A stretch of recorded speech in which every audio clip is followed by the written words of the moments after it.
تو میں یہ عرض کر رہا تھا کہ بانی دارالعلوم دیوبند نے یہ وصیت کیا تھا کہ اس مدرسے کو غریب مسلمانوں کے چندے سے چلائے. کیوں؟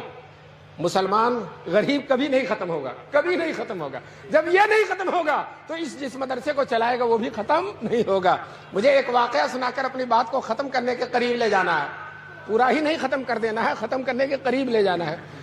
دارالعلوم دیوبند میں شیخ الحدیث تھے حضرت مولانا حسین احمد مدنی رحمۃ اللہ علیہ. انگریز ان سے ڈرتا تھا بہت زیادہ. پورے ملک میں جا کر انگریزوں کو للکار، ڈرتے نہیں تھے، شیر کی طرح دہاڑتے تھے. تو انگریزوں نے سوچا ان کو دارالعلوم دیوبند سے نکلوا دیا جائے.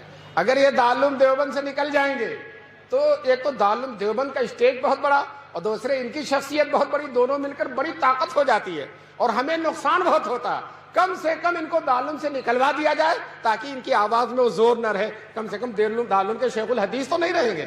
لیکن چونکہ دارالعلوم دیوبند انگریزوں سے ایک پیسہ نہیں لیتا تھا تو انگریز اس پر کوئی آرڈر بھی نہیں دے سکتا تھا. حیدرآباد کے نواب جو انگریزوں کے طرفدار تھے، انگریزوں سے ملے ہوئے تھے، انگریزوں نے حیدرآباد کے نواب کو آمادہ کیا کہ آپ دارالعلوم دیوبند میں چندہ دیتے ہیں، آپ کا اثر و رسوخ ہے، آپ اپنے اثر و رسوخ کو استعمال کر کے مولانا مدنی جو ہمارے سب سے بڑے مخالف ہیں دارالعلوم دیوبند سے ان کو نکلوا دیجیے. یہ حیدرآباد کے نواب سے انگریزوں نے کہا. نواب نے نہ آؤ دیکھا نہ تو اتنا لمبا خط لکھا اور دارالعلوم دیوبند کے محتمم حکیم الاسلام قاری طیب صاحب رحمۃ اللہ علیہ تھے. خط یہ لکھا، محتمم صاحب کو معلوم ہو کہ مولانا مدنی کو مدرسے سے نکال دیا جائے. اگر ان کو نہیں نکالا جائے گا تو ہم اتنی بڑی رقم جو چندے میں دیتے بند کر دیں گے.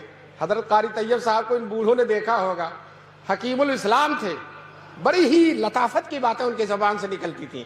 چنانچہ حضرت نے جواب دیا، انگریزوں کو معلوم ہو، نواب حیدرآباد کو معلوم ہو کہ مولانا مدنی کا مدرسے میں رہنا انگریزوں کے لیے بہت مفید ہے. کیوں؟ ہم ان کو ہفتے میں 6 دن چھٹی نہیں دیتے، بخاری اور ترمذی پڑھواتے ہیں، جمعے کے 1 دن چھٹی کے ملتے ہیں، ملک میں کہیں جا کر انگریزوں کو للکارتے ہیں. تو اگر ہم نے ان کو مدرسے سے نکال دیا تو ان کا پورا ہفتہ خالی ہو جائے گا، اور جب پورا ہفتہ خالی ہوگا تو 1 دن کے بجائے 7 دن ہفتے میں مخالفت کریں گے. اور جب 7 دن مخالفت کریں گے تو انگریز کو اگر 7 سال میں جانا تو 1 ہی سال میں جانا پڑ جائے گا. اس لیے انگریزوں کی بھی بھلائی اسی میں ہے کہ شیر کو پنجڑے میں بند رکھا جائے اور مولانا کو مدرسے میں. یہ قاری طیب صاحب نے جواب لکھا. کچھ دنوں کے بعد شیخ الاسلام حضرت مدنی کو معلوم ہوا تو دفتر اہتمام میں تشریف لائے. حضرت قاری طیب صاحب سے کہا، قاری صاحب میرے بارے میں کیا خط آیا اور آپ نے کیا جواب دیا؟ تو قاری صاحب نے کہا، خط حیدرآباد کا خط اور اپنا جواب شیخ مدنی کے سامنے رکھ دیا.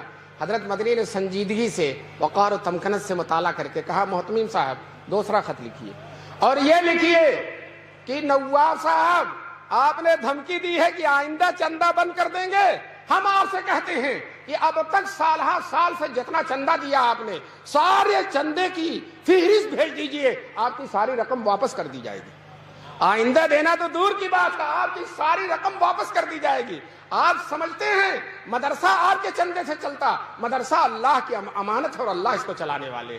علماء نے لکھا ہے کہ حضرت قاری صاحب کا جواب حکیمانہ تھا اور شیخ الاسلام کا جواب مجاہدانہ تھا. میں نے واقعہ ایک جگہ سنایا، وہاں مولانا افضال صاحب جوہر قاسمی جو اسی اطراف کے رہنے والے تھے، جی وہ مجھ سے محبت فرماتے تھے. وہ کھڑے ہو گئے میری تقریر کے بعد اور کہا مولانا نے، وہ موجود تھے، کہا مولانا نے جو واقعہ سنایا وہ ہمارے ہی زمانے میں پیش آیا تھا، جب وہاں ہم پڑھتے تھے اسی زمانے میں پیش آیا تھا. دوستو دیکھیے اللہ تعالیٰ نے انہی کے ایک مخصوص شاگرد سے تائید کرا دی.